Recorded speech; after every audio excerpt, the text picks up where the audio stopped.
it's Doreen, and I'm back today with Father's Day card. Father's Day snuck up on me again. I thought I had plenty of time to make a card using the silhouette, but this card today that we'll be making, we're not going to be using the silhouette. I mean, I did use it for my inside sentiment, but you don't have to do that. We're actually going to be using our paper trimmer to make this card. So what does our card look like for today? This is the card that we will be making. And stay tuned. At the end of the video, I'm going to show you how you can make the same card, but have a different look. Okay, everybody, so before we get started and start making our card, I just wanted to mention where I got the card idea from. I let Father's Day sneak up on me, and I had to hurry up and make a card. And so I did a Google search on Father's Day card ideas, and I found this particular card, and it just so happened that she also had a video showing how to make the card. So I'm going to go ahead and show you how I made mine, and I will put a link to her video up here in the video itself, and then I'll also put it down, the link down in the description box, so you can go and watch her video and see how she did making the card. Now, the name of the person that I got this idea from is Brenda Keenan. I hope I pronounced her name right, her last name right. And she was listed as being a Stampin' Up! Demonstrator. Now, her video is from 2012, so I'm not sure if she still is a Stampin' Up! Demonstrator.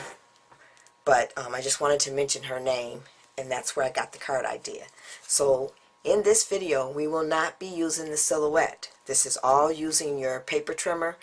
Now, I am using the silhouette to do my inside sentiment, but you don't have to do that. You can do whatever sentiment you want. And this doesn't necessarily have to be a Father's Day card either. But that's what I'm using it for my purposes. So what you're going to do is you're going to cut your cardstock.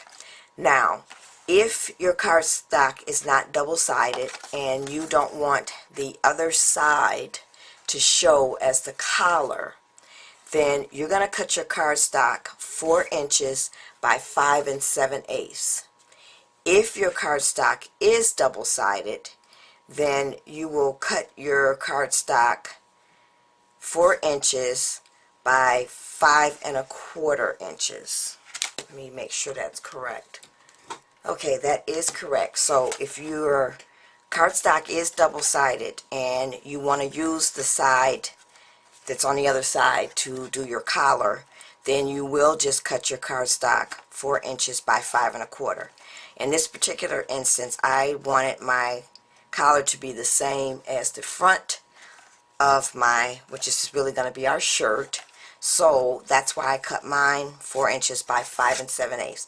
Because what you're going to do is you also are going to score this at 5/8 of an inch across, and then you're going to come down from that 5/8 and score it again at 5/8. So basically you're going to score it at 5/8, and then you're going to score it at 1 1/4. And then you'll take and fold down this piece, and then you're going to tape this piece down. And you're only doing this part if you don't want the other side of your cardstock to show. So it looks like my tape gun is not acting right here. Got a big old glob of tape there. And then I'm just going to fold that down. And then you'll see you still have that 5/8 right there. So now, that 5/8 fold that you have there, you're going to take your paper trimmer, and I'm going to do this so you can see it. You are going to line up on that 5/8 mark. So you're going to put where you would normally cut, which would be at the 0 here. You're going to put that 5/8 score right there, and then you're going to go bring your lever down, and you're going to score up to the 1 inch, which is right here. And I apologize if you can't see this. I'll just go ahead and point to it. So you're going to go to your 1 inch right there. And so I'm going to score down to the 1 inch. And the way I know I'm at the 1 inch is I'm using the little knob here on my trimmer to line up at the 1 inch mark. And you can try to see if you can get as accurate as you can. You know, I hate measuring, so mine may be a little off. And then I'm going to go down to the 3 inch, which is right here, and I'm going to line that up, my lever there, and I'm going to go from 3 to 4, like so. So what you'll have is basically your collar. So now I'm going to put the paper trimmer away, and what we want to do is we're just going to put this aside for right now, and we're going to work on our tie. So now the tie, and I don't know if I said what paper stack I'm using here. This is a DCWV paper stack called the Natural Stack. I use this a lot to make my mail cards. So for my shirt, I use the 8x8, and then for my tie, I'm using the 4.5 by 6.5. That way I won't waste the cardstock cutting out our tie, because we know how I don't like to waste paper, but I always try to find something to do with the scraps. So for your tie, you're going to cut it 4 inches by 4 inches. And what we're going to do is we're going to flip this over, and we're just going to fold this in a triangle shape. Now it doesn't have to be exact. It can be a little off, and then you're just going to score and fold that down. So then once you have that, you're going to take and you're going to fold this piece over like so. And you want to try to get that lined up in the middle there, because that's why you scored that, because you want that to line up in the middle. And just go ahead and fold down, and then I want you to take it and go to the other side and do the same thing. Just fold it and have it meet in the center and score down. Okay, so you should have something that looks like this. It's basically almost like a kite, I think. So now what we want to do is we want to turn this over, and you're going to take and fold this down about 1.5, 1.25 inches. And it doesn't have to be exact, because what we're doing is we're making the knot for our tie. So I'm going to fold down just a little bit more here, and like I said, you about 1.25 to 1.5 inches, and then you're going to score that. You want to make sure that at this point you score really good. As a matter of fact, I think I'm going to take my Teflon scoring tool. Then you want to take and fold this up to the top like so. And I hope you're able to see this with this new mat that I've got. It might be just a little too busy, so I'm going to move that so make it a little clearer so you can see. I ran out of this paper, so I bought a new mat. Okay, so now I'm going to make sure that's scored. And then I'm just going to take this and bring this up and fold it over. And as you can see, I'm just going to fold that over to the back like that, and then I'm going to score again. And that's our little knot for our tie. So now that we have our knot, the next thing we're going to do is we're going to do some more folding here. So you're going to take and fold this over, and this might work better for you if you don't use such heavy cardstock. This cardstock is really heavy, So folding it is very difficult at some point, but I really wanted to use this cardstock, so that's why I'm using my Teflon bone folder, because I know I can get in there. And you kind of want to get it so it matches in the center. So there you have your tie. And that's okay if it doesn't match up here at the top, because the collar is going to hide that. So let's continue on with our card here, with our shirt. And we're going to make sure that this is lined up in the center. So now what you could do is you could take this and make yourself a little center mark by taking your cardstock and folding it in half. But what I'm going to do is I'm going to take my Tim Holtz ruler, and I know that my center point, you should have 2 inches on each side. So I'm just going to take and fold over my collar so that I am folded at that center, which is the 0 right here. And if you folded your cardstock, you just want to make sure you've got your collar meeting in the center at that center point there.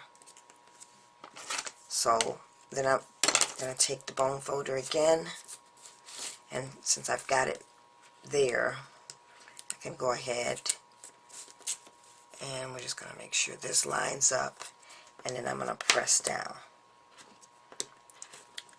So then we can take our tie and put it. Now you're going to have a lot of dimension with this, so when it's all said and done, this is going to be how it looks. So let's go ahead and get some tape on here. And you might find, and I found I had to do this too, I ended up using my glue gun because this cardstock is so thick. So as I said before, you may want to use some cardstock that's not so thick, but I'm going to try using my tape gun first, and we'll see how that works. And I'm just going to fold that down and use my bone folder again. So we get tape on the other side.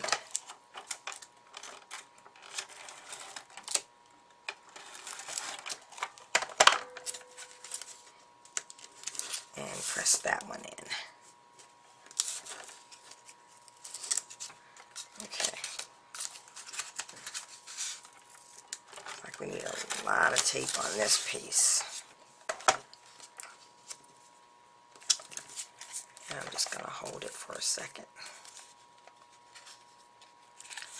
And there's one thing I forgot to do, which was tape in the inside here. You want to get tape in there too. So what I'm going to do is I'm just going to use the glue gun real quick. Just keep that in mind when you're making this, to tape the other side down too. And then for this piece, I think I am going to use the glue gun as well. But I need to load up my glue gun with another stick.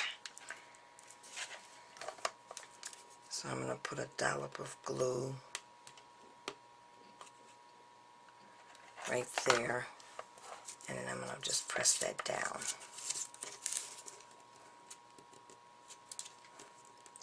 And hold it just for a few seconds.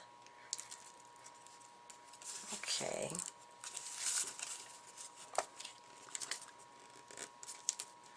And looks like this one just does not want to stick. I would say, as I said before, don't use such thick cardstock. And there. Okay. And this is going to be on this side anyway. So it's not sticking with that tape that I put on there earlier. So this one's going to take a lot of glue. And thank goodness this is on the other side so you won't see it Well, you're seeing it because you're seeing what I'm doing. Okay. So now, because we want this to pop up, we're going to add some glue dots on the back of here. And you want to do that too because the tie, well, you want the tie to stick out. So I'm going to use these glue dots that I have. I've had these for a long time, and as I said, this is the year that I am going to try and make sure that I use some of the things that I have bought and have had for years. So I'm going to put one right up here at the top where we got the knot pulled over. So we're going to put one there.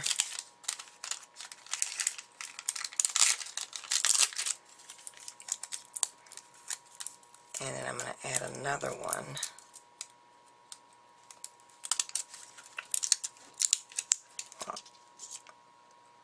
right there. And if you don't want yours to pop up, you don't have to pop it up. You can also use foam tape too to pop it up. But like I said, I actually found these because I was looking for something else. And if you're like me, you have a lot of stuff and you don't know what you did with it or where it is, and then you find it when you're looking for something else, which is always the case. So let's get this last one off of here. Now the one thing I did find with using these thick glue dots is they really stick. So you got to kind of decide and make sure you've got your tie exactly where you want it. So what I'm going to do is I'm just going to pull this a little bit closer to me so I can line this up. And you want to kind of line it in the center.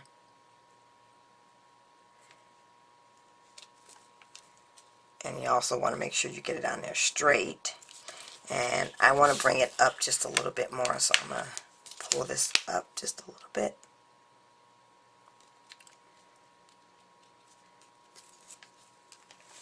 And there you have it. So like I said, you won't see where this is uneven here. You won't see that because your collar is going to cover that. And I'm still not happy with where it is, so I'll pull it up again. And thank goodness I haven't actually put this down all the way. Okay. So now you basically have your card. You're going to take and you can use, I'm going to use glue probably to hold my collar down because this tie is really thick. And even if you use cardstock, you're still going to want to do that because you've got that knot right up there at the top. So what I'm going to do is go ahead and finish up putting my collar together and getting my shirt on my card, and I'll come back with the finished card and the envelope. Okay, everybody, so I am back with the finished card, and this is what it looks like. So what I've done is you're going to go ahead and put your shirt on top of a regular 5.5 by 4 1/4 inch card. And I also went ahead and embossed the card using my new tool, or my new toy that I have, the Gemini. And I used the Brick Wall embossing folder. I don't remember who it's by. And then I went ahead and stamped out Happy Father's Day. You probably won't be able to see that. And then, now, Brenda didn't say how to make something that makes it look like a shirt sleeve right here. So I kind of had to figure that one out on my own. So basically what I did was I took a piece of this cardstock that I used for the shirt, and I went ahead and cut that at 2 inches by 3.5 inches. And then I scored it at 5/8, 1 1/8, 1 5/8, and 2 1/8. And then I just did mountain valley fold until I got what I wanted down here to look like the sleeve on the shirt. And up here I've also added some little brads to pin down or hold down the collar, because some of my husband's shirts and my father's shirts have these little buttons up there at the top for you to pin, put your collar down and put your tie up under that. So that's what I added, those little brads there, and they're in the shape of buttons. And then for my envelope, I just used a pre-made envelope, and I stamped out Happy Father's Day and I love my dad. Now, as I said in the beginning of the video, you could make the same card but have a different look, which is what I've done. So here is my second card, and I used the natural stack cardstock again to make this one. And this one I embossed with another embossing folder. I think it was called Spot Dots. And once again, I put the pieces here to make it look like a sleeve on the shirt. And if I didn't say on here, I also added just one candy to look like a button that's on the shirt. And then for that envelope, for this card, I just stamped out this stamp, and I used a pre-made envelope. So that's it, everybody. These are my Father's Day cards, and I didn't use the silhouette. Well, I take that back. I cheated a little bit. I used the silhouette for my inside sentiment. But as I said before, you don't have to do that. Thanks for watching, everybody. Bye.